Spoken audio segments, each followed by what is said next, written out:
Muy buenas noches, bienvenidos. Esto es Sala de Prensa de Noticias Caracol en vivo. En el programa de hoy vamos a tener la entrevista que nuestro director Juan Roberto Vargas les hizo a los 3 presidentes de las altas cortes en nuestro país. Paola Meneses de la Corte Constitucional, Alberto Montaña del Consejo de Estado e Iván Mauricio Lenis de la Corte Suprema de Justicia. Acá está la conversación. Estamos en la sala de audiencias de la Corte Suprema de Justicia, en el corazón del Palacio de Justicia aquí en la ciudad de Bogotá.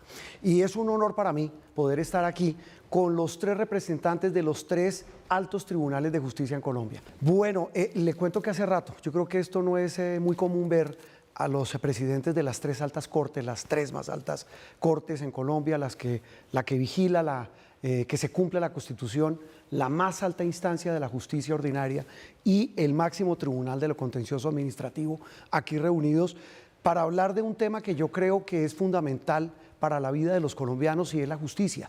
Quiero arrancar con esa reflexión de cada uno de ustedes cuando estamos a puertas tal vez de uno de los actos más importantes para la institucionalidad colombiana, que es el del cambio de gobierno. ¿Qué primera reflexión hacen? Arranco con la doctora Paola, del cambio de gobierno, que es la llegada en unos días, en muy pocos días, de Abelardo de la Espriella como presidente de la República? Bueno, Juan Roberto, pues la democracia ha hablado. El doctor Abelardo de la Espriella fue elegido por la mayoría de los colombianos. Nosotros desde la Corte Constitucional y desde las altas cortes, pues lo que hacemos siempre es estar vigilando que todos estos cambios y todas estas transiciones se hagan conforme a la Constitución y a la ley. La justicia siempre tiene que estar actuando para que se garantice la separación de poderes, para que se garantice la independencia judicial y todo esto como pilares de nuestro Estado social y democrático de derecho. De manera que independientemente de cualquier gobierno, porque los gobiernos pasan, los magistrados que estamos en las altas cortes también pasamos, pero lo que siempre tiene que prevalecer es la institucionalidad, la Constitución, el imperio de la ley, las reglas que como ciudadanos acogimos y nos obligamos a acatar en la Constitución Política de 1990. Y esa primera reflexión, el doctor Montaña, tiene que ver también con que el presidente electo tuvo un gesto. El día que recibió la credencial como presidente electo de los colombianos, se vino para acá y se reunió con todos ustedes de manera informal. Repito, la reflexión suya como presidente del Consejo de Estado de este cambio de gobierno y de esa visita. Como usted lo subraya, esto es un tema importante en términos generales, independiente de quién sea la persona que se posesiona como presidente de la República, es un hecho muy importante. ¿Por qué? Porque es el cambio del jefe de Estado y el cambio del jefe de gobierno y suprema autoridad administrativa. Desde esa perspectiva solamente formal, nosotros continuamos, como lo decía Paola, haciendo lo que hacemos y es ser jueces de la administración pública, ser muchas veces jueces del gobierno nacional y de los gobiernos territoriales. Y usted, Juan Roberto, menciona un hecho que fue significativo. En efecto, el presidente electo, antes inclusive de haber ido por la credencial, nos llamó a cada uno de nosotros, en mi caso particular me llamó, tuve una charla larga con él y el mensaje que él dio fue un mensaje de un gesto que quería tener, porque para él es muy importante el respeto a la institucionalidad y dentro de ese respeto a la institucionalidad, el respeto por los jueces. Y fue así como se programó una visita, usted lo señala también, no protocolaria, porque él no es aún presidente de la República y en esa medida fue una visita informal. Doctor Lenis, la llegada del nuevo gobierno.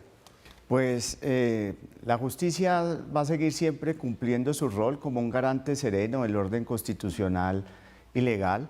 La mayor garantía para los ciudadanos de que haya una justicia independiente es la garantía de sus derechos y libertades, y ese rol siempre lo seguiremos ejerciendo. Yo lo que esperaría es que con este nuevo comienzo, este nuevo gobierno, haya un diálogo armónico institucional, porque es mejor así para la ciudadanía, para que el Estado funcione y para la justicia misma, que se permita y se haga posible esa colaboración armónica institucional. También que haya un respeto real por las instituciones y por la justicia. Como usted lo indica, esa primera visita informal que hizo el presidente electo a las Cortes, pues marca la idea de que esa colaboración armónica va a ser posible. Esperamos que esa sea la dinámica durante estos 4 años. Me van a perdonar los tres, pero siempre se dice lo mismo, y es obvio, porque pues es la lógica de la ley, de nuestra democracia, de que debe haber el respeto entre las ramas del poder público y entre la institucionalidad. Pero para nadie es un secreto que, Ave María, si los gobiernos sí terminan, no el que está terminando, ya vamos a hablar de eso, terminan por lo general con muchos sinsabores por decisiones que toman las altas cortes, por decisiones, lo decía el magistrado Montaña, pues ustedes son los jueces de la administración pública, en diferentes medidas y en diferentes instancias y en diferentes aspectos. Es una relación que termina a veces siendo difícil, doctora Paola. En el caso de la Corte Constitucional, la tumbada de decisiones a ningún gobierno le gusta. Juan Roberto, siempre hay tensiones entre el Ejecutivo y la rama judicial. Ese no es un tema de estos momentos, no es un tema privativo de Colombia. Y esto ocurre justamente cuando hay que ejercer unas competencias en donde se ejerce un control sobre las atribuciones dadas al Ejecutivo. Entonces, siempre la actuación de la Corte Constitucional se da en rigor, con un estudio jurídico profundo. Cuando tenemos que declarar la inconstitucionalidad de una ley o de un decreto con fuerza de ley, lo hacemos siempre con una deliberación jurídica y con apego estricto a lo que nos manda la Constitución. De manera que hemos sido nosotros siempre muy enfáticos en que nosotros respetamos las competencias ajenas con la misma vehemencia con las que defendemos las propias. Es muy importante siempre ejercer nuestras atribuciones para que seamos garantes de la separación de poderes. La independencia judicial es una de las garantías más importantes para los ciudadanos y para las libertades ciudadanas. Doctor Montaña, esa tensión es permanente, no es nueva, en eso estoy de acuerdo con la doctora Paola, pero al final del camino que se acate, tal vez era un presidente que decía, acato pero no comparto X decisión, pero ese es el principio fundamental del respeto entre una rama del poder y la otra. De acuerdo. Mire que esta reflexión que usted hace toca de manera muy particular a la jurisdicción que yo represento, porque la jurisdicción de lo contencioso administrativo es el juez de la administración, es el juez, como lo decía antes, del gobierno, por regla general, y de alguna manera es el juez del día a día. No es el juez de una ley que pudo haber sido impulsada por el presidente y que da lugar a un juicio de inconstitucionalidad, sino es la decisión del día a día, es la cotidianeidad. Y en esa medida es evidente que puede haber decisiones que un presidente de la República, que un gobierno comparta y otras que no. Y además, en virtud del derecho a la expresión que contiene nuestra Constitución, es perfectamente legítimo que se hagan críticas y que los fallos se puedan criticar, ni más faltaba. Sin embargo, una cosa es no estar de acuerdo con una decisión y otra cosa es no cumplirla. Entonces, el mensaje que a mí me parece importante en estos momentos de transición genérica, como los que usted señala, es un mensaje que la jurisdicción debe dar tranquilidad de que está para tomar unas decisiones, y son unas decisiones que a veces gustan, que a veces no gustan, pero que tienen que ser cumplidas. En el caso nuestro, muchas decisiones de esas es evidente que a veces no le gustan a los gobiernos, pero deben ser acatadas. En ese sentido, doctor Lenis, es muy interesante lo que dice su colega del Consejo de Estado, porque la crítica es válida, hay libertad de expresión, pero ¿dónde esa crítica traspasa la barrera de la libertad de expresión y se convierte en una clara violación de la independencia de los poderes en Colombia? Pues termina tensionando la independencia judicial, pero yo creo que los gobernantes deben comprender que deben gobernar con controles, que la Constitución y la democracia imponen ese tipo de controles. Ningún poder público puede ser ejercido sin límites y sin control. Y eso es importante para que la democracia se fortalezca. Por eso es que los gobernantes también deben respetar las competencias de los otros poderes públicos. Hoy en día parece ser que la pregunta es hasta qué punto los gobernantes están dispuestos a gobernar con esos controles, porque es que todos cumplimos y desarrollamos valores democráticos importantes, valores constitucionales. Cuando se puede tomar una decisión frente a una acción de un poder público, ejecutivo o legislativo, no se debe entender que eso es una obstrucción o un obstáculo a la democracia. Por el contrario, también es para defender otros valores democráticos importantes. Y ahí viene la pregunta que seguramente no quieren responder, pero es obligación hacerla. ¿El gobierno que se está yendo, el de Gustavo Petro, respetó esos límites de la independencia de las ramas del poder público? Doctora Paola. Juan Roberto, las tensiones, como he dicho, siempre existen. Las tensiones existen y acá lo importante es señalar cómo funcionó la institucionalidad y cómo funcionó nuestro esquema de frenos y contrapesos. Como he dicho, siempre que se producen decisiones del Ejecutivo que son controladas, en el caso de la Corte Constitucional, pues siempre se producen puede ser, como he dicho, sí, esas tensiones o esas posibles fricciones, pero acá lo importante es que cada uno de los integrantes de las distintas ramas del poder público deben actuar conforme lo señala la Constitución y conforme lo señala la ley. De manera que en estos 4 años lo que ha quedado evidente es que tenemos una institucionalidad absolutamente sólida y que tenemos una justicia comprometida con respetar las garantías del Estado social y democrático de derecho. Tal vez hay un episodio, doctor Mauricio, que uno recuerda como parte de esas fricciones, por llamarlo de una manera, excúseme la expresión diplomática, de esa relación entre el gobierno que se está yendo y la rama judicial, fue el momento de la elección del actual fiscal general de la Nación. A los magistrados los tuvieron bloqueados, los tuvieron aquí encerrados y fue el propio presidente y gente de su partido la que decía pidámosle a la Corte que elija ya fiscal. Me acuerdo mucho que estoy parafraseando lo que decía el presidente en su momento, el presidente Petro. Ahí eso pasó más allá de las fricciones, es decir, ustedes estuvieron bloqueados. Sí, fue una acción, yo diría, innecesaria, porque finalmente, si miramos los plazos, la Corte actuó con celeridad. O sea, la elección de la persona que iba a regir la Fiscalía después de que terminara su periodo institucional, el doctor Barbosa, no demoró mucho entre el momento en que nos tocaba elegir. El presidente de pronto envió la terna con antelación, pero eso no implicaba necesariamente que hubiera que elegir en ese momento.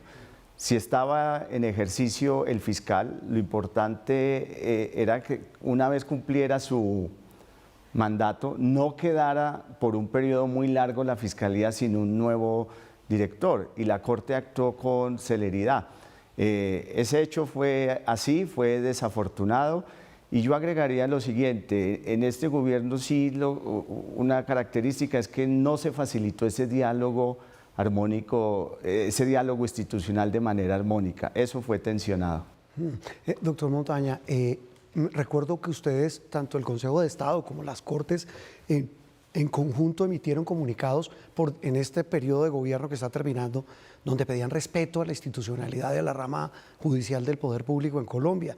Y el presidente respondía diciendo, es que a mí me quieren dar un golpe blando. Y siempre a las Cortes, los miro a los tres, les achacaba parte de ese golpe blando. Fue una relación y una situación que para ustedes, ¿cómo hoy la miran ya cuando ya está terminando este gobierno? Vuelvo al punto de partida de su pregunta inicial.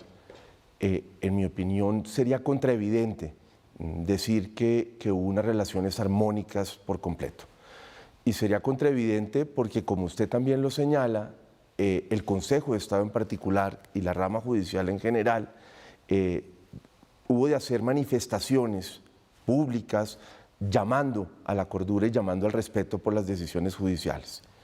En el caso concreto del Consejo de Estado, no solo se presentaron ese tipo de manifestaciones, sino que hubo una solicitud de audiencia ante la Comisión Interamericana de Derechos Humanos, en la cual le pusimos de presente a la Comisión Interamericana esas reacciones que venían del presidente. Porque como lo decía hace un rato, es perfectamente normal disentir de una decisión, es perfectamente normal opinar sobre ese disenso, pero frente a una decisión, decir que se está haciendo un golpe de Estado por parte de los jueces, hacer señalamientos que deslegitiman la autoridad judicial como si nosotros nos debiéramos a un electorado y no a la Constitución y a la ley, que es lo que nosotros hacemos.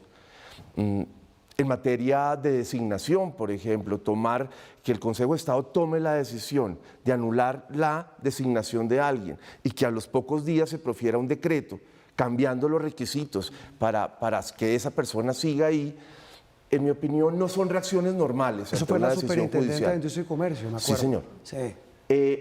Esas no son reacciones, en mi opinión, que sean normales ni que sean deseables en un Estado de Derecho. ¿Son reacciones institucionales? Mire usted que la colaboración armónica del poder no es un deseo. La colaboración armónica del poder es un mandato constitucional.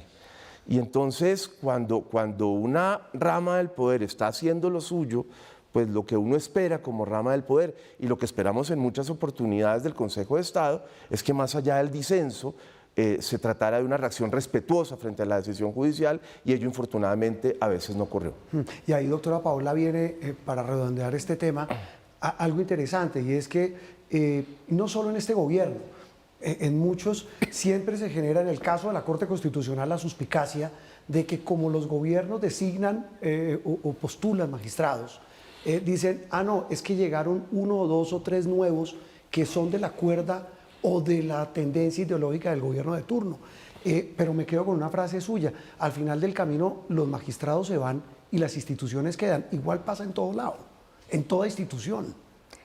Claro, Juan Roberto, y esa pregunta se la agradezco para explicarle a los televidentes.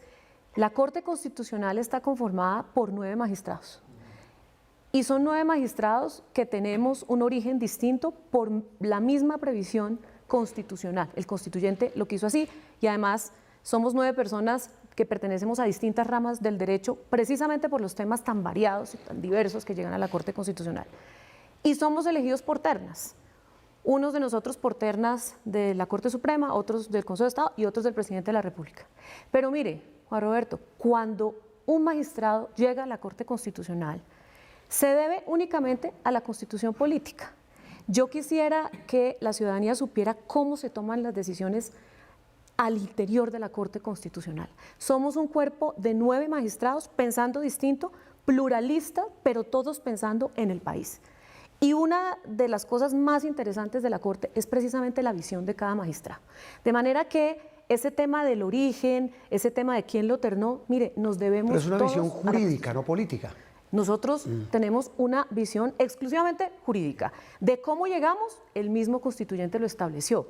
Pero cada uno de nosotros, insisto, cuando llega a la Corte Constitucional, se debe exclusivamente a la Constitución. Y los debates que se surten son con esas distintas visiones que complementan, que enriquecen el debate, pero todas en estricto derecho. Son unos análisis absolutamente enriquecedores, con visiones distintas, como digo, pero apegada todo a la Constitución. Y se habla de la argumentación jurídica para, así es, la para que cada legitimidad. uno defienda, y pasa lo mismo en todas las cortes. Doctor Lenis, este gobierno, bueno, todos los gobiernos, hay que decirlo, llegan siempre con su reforma a la justicia bajo el brazo.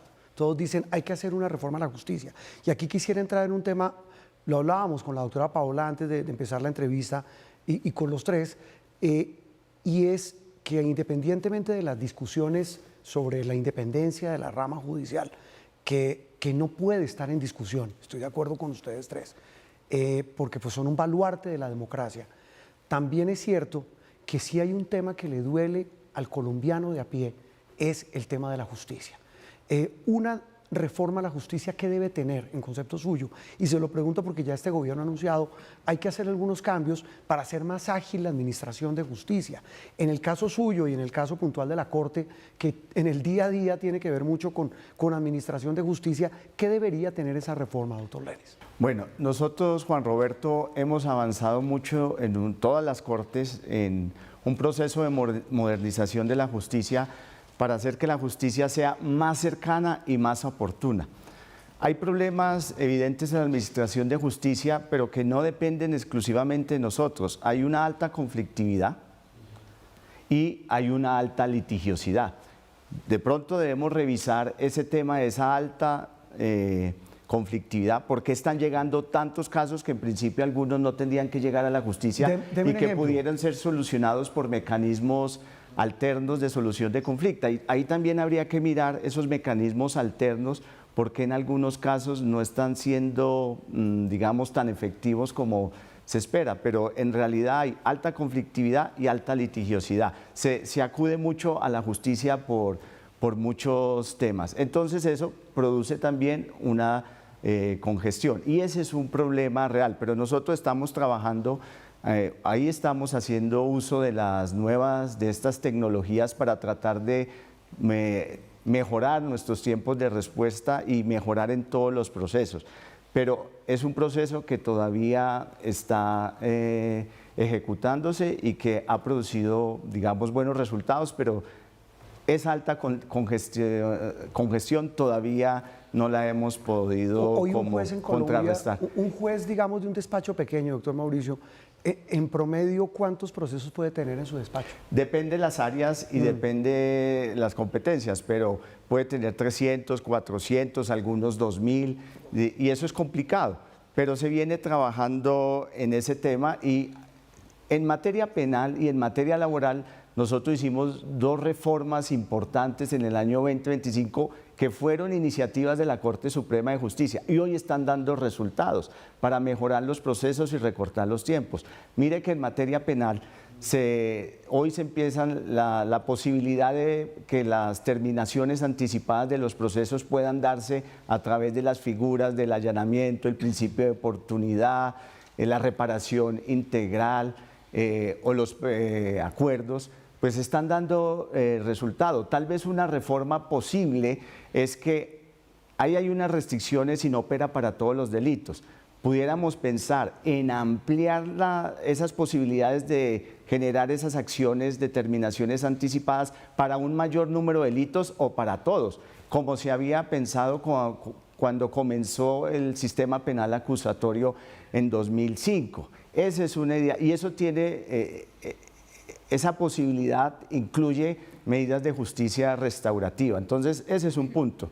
Ahora, el ministro de Justicia designado planteó la posibilidad de hacer reformas al procedimiento penal, como eliminar algunas de las audiencias para tratar de que sea más celera y cómo funciona el procedimiento abreviado en materia penal. Esa es una discusión que podemos dar, pero no se trata solamente de eliminar una audiencia, sino de hacer una reforma a todo el procedimiento, porque esa audiencia está conectada con otras etapas y con otras prerrogativas en el proceso penal. Eso implicará una reforma como más integral al procedimiento penal.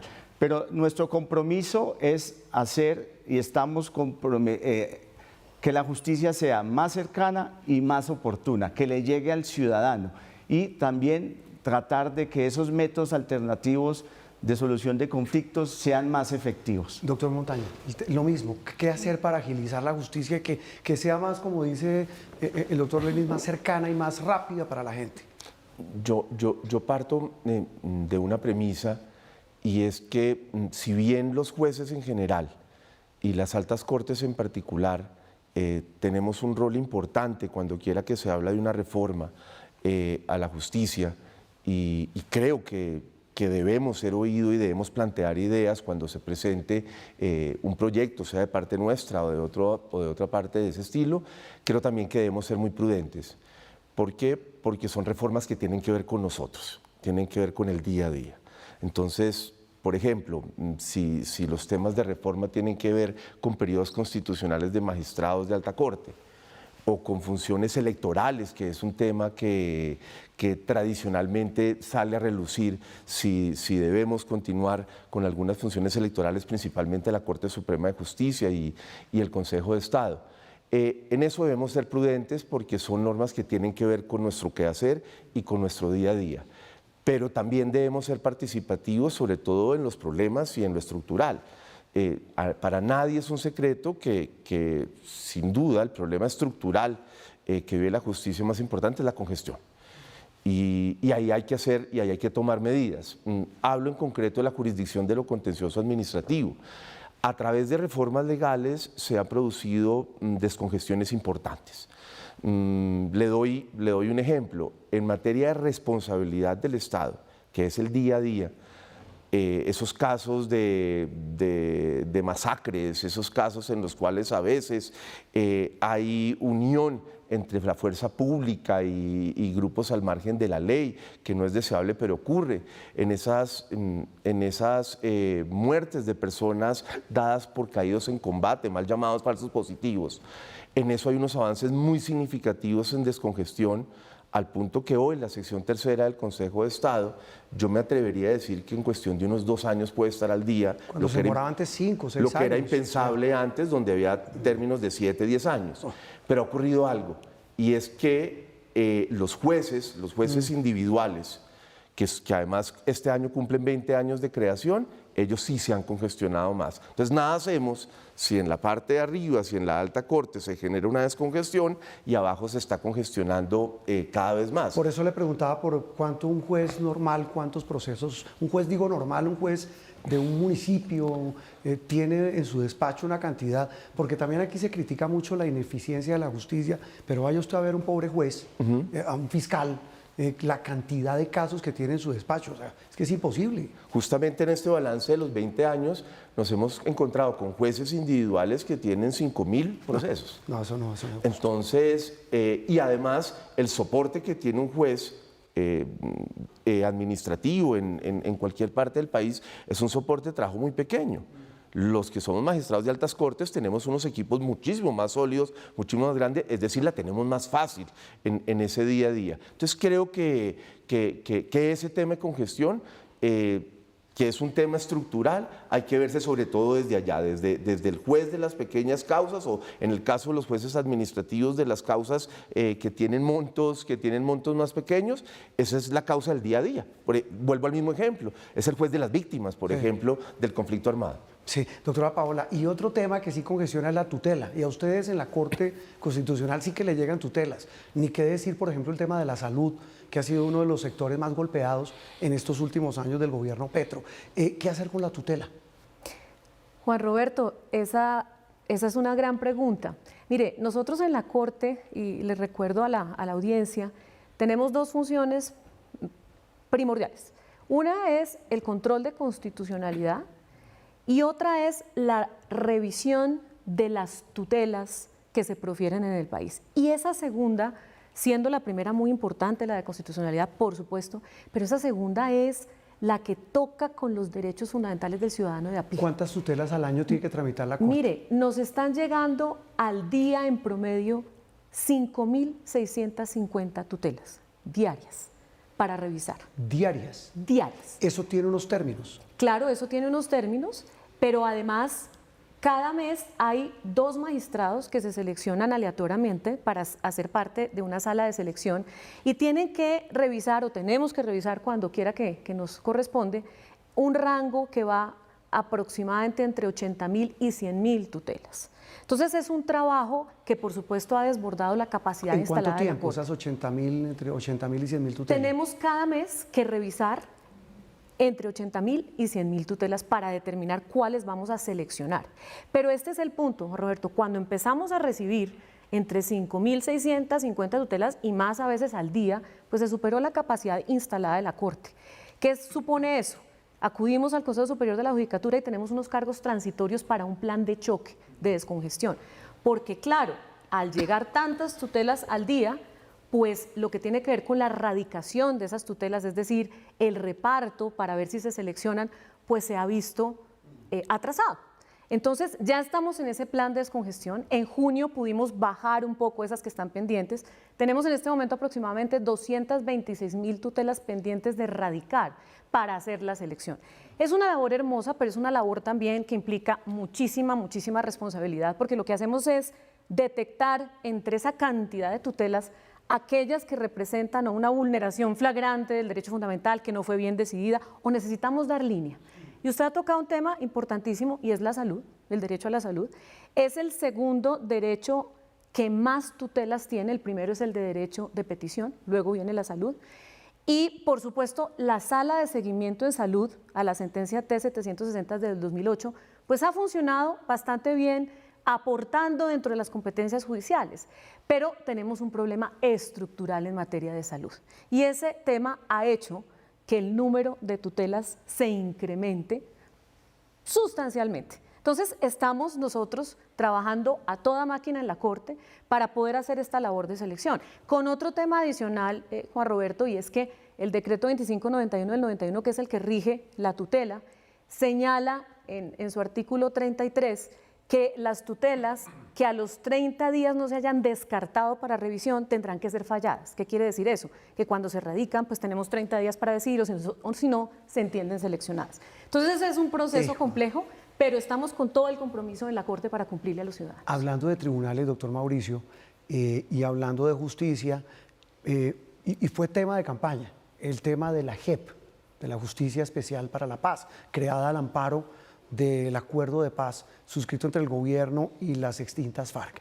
Este gobierno ha sido muy crítico y ya ha anunciado, si no la eliminación, dice, hay que dejar que corran los términos de vida de esa corte y no prorrogarlo.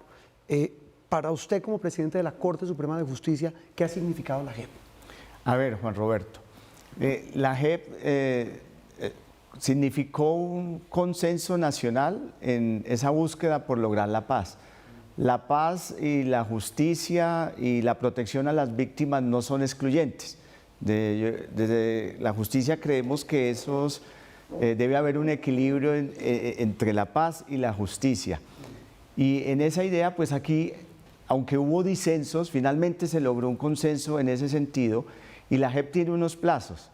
Y es prudente esperar que se cumplan esos plazos para que cumpla su misión. Yo sé que hay algunos cuestionamientos de que va un poco lento, de que los macrocasos han cogido un alcance mayor, pero la JEP viene actuando. Hay unos logros que se pueden mirar desde, pueden ser intangibles si se quiere decir, han identificado cuerpos, se los han entregado a sus familiares, ha facilitado construcción de verdad en medio de las circunstancias que pasaron en medio del conflicto armado, ha facilitado la reconciliación. De pronto, esos cuestionamientos son ciertos, viene un poco lento, pero yo creo que es prudente dejar que ese consenso se cumpla, que la JEP termine su periodo, y ahí será el momento para evaluar todo ese proceso. Por supuesto, es deseable que en el tiempo que falta la JEP se pueda consolidar y pueda cumplir todas las funciones, lo que se le encomendó, y pueda dar resultado de los 11 macrocasos.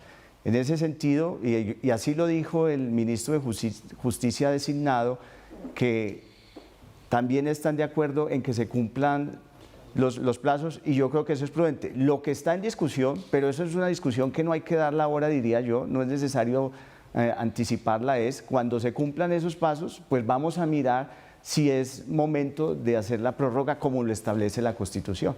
Doctor Montaña, pero ahí hay un tema más filosófico que en toda esta discusión. Desde que estaba el acuerdo de paz en proceso, se hablaba, y me acuerdo mucho, era el expresidente Santos, hoy expresidente, que hablaba de que todo proceso de paz tiene algo de impunidad como parte de ese sacrificio. Digamos que eso es lo que ha pasado con la JEP, es un poco el tema en discusión, o realmente hay un tema de fondo sobre el funcionamiento de la JEP. Excúseme, por favor, no quiero ser evasivo con su pregunta, pero mi condición de juez siento que me impide hacer valoraciones cercanas a su pregunta. Y yo insistiría en algo que no es filosófico y es jurídico y que en eso sí me siento cómodo señalando. Y es que es importante, frente a esas discusiones sobre la permanencia o no de la JEP, es importante recordarle al país que ese acuerdo de paz alcanzó un rango constitucional con ese acto legislativo 2 de 2017. Es decir, hace parte de nuestra Constitución esa jurisdicción especial para la paz. ¿Y por qué es importante recordar eso? Porque yo creo que de ahí se derivan al menos dos aspectos muy importantes.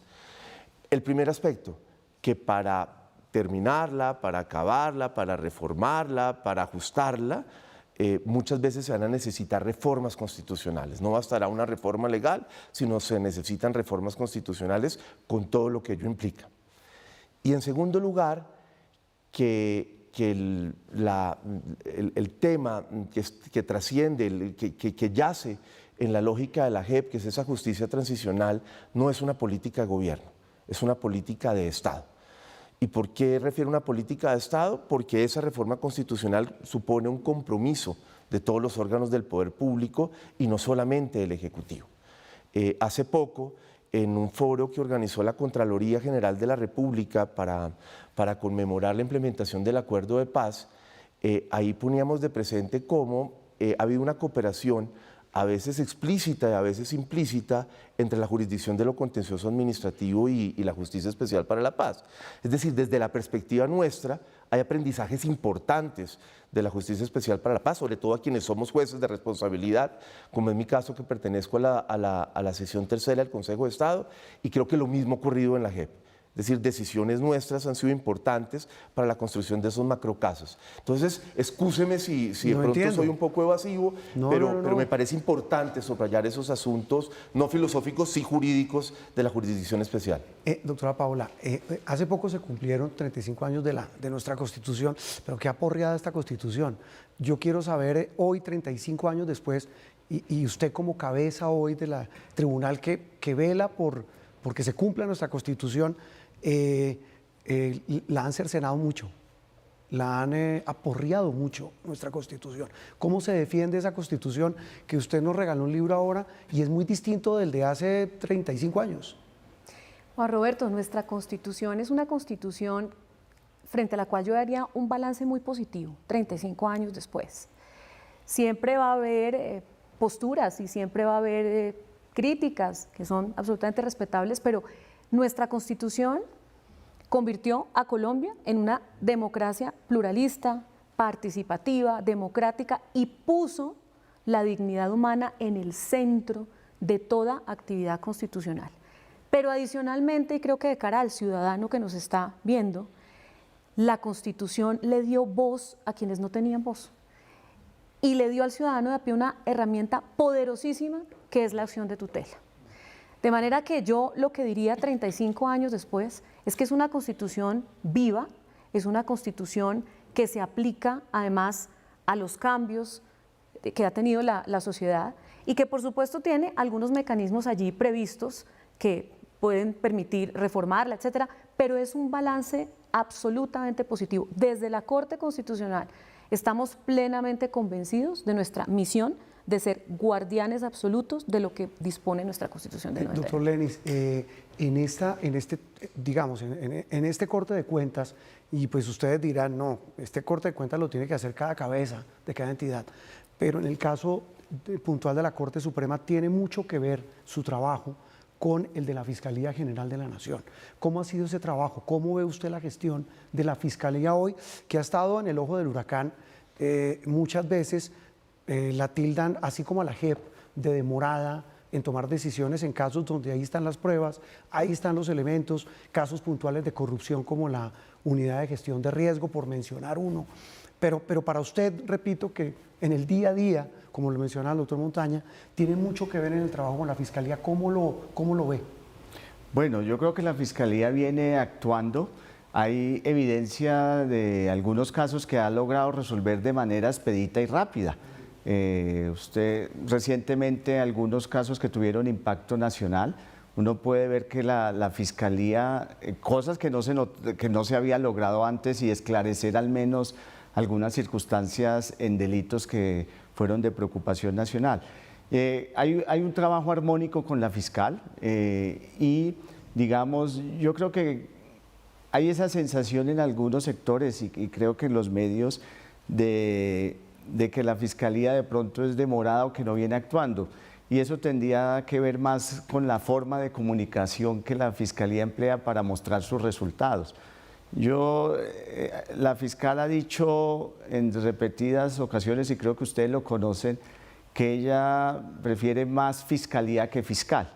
Y yo creo que en cierta medida eso ha sido como el punto de su gestión. Yo no quiero hacer ninguna evaluación por ella, pero le puedo dar la certeza de que hay un trabajo armónico y que viene trabajando, y desde la Corte Suprema de Justicia hay total satisfacción con el trabajo que viene desarrollando la fiscal.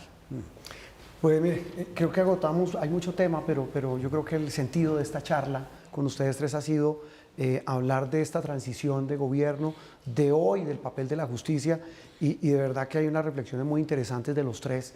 Muchas gracias por haber estado en esta conversación con Noticias Caracol, doctora Paola Meneses, doctor Alberto Montaña y doctor Mauricio Lenis. Gracias por estar en Noticias Caracol. Gracias, Juan Roberto. Muchísimas gracias. Gracias a ustedes. Muchas gracias, Juan Roberto. Un saludo especial. Y esto fue Sala de Prensa. Nos reencontramos a las 9 de la noche con el resumen de las noticias más importantes de Colombia y el mundo aquí en Noticias Caracol en vivo.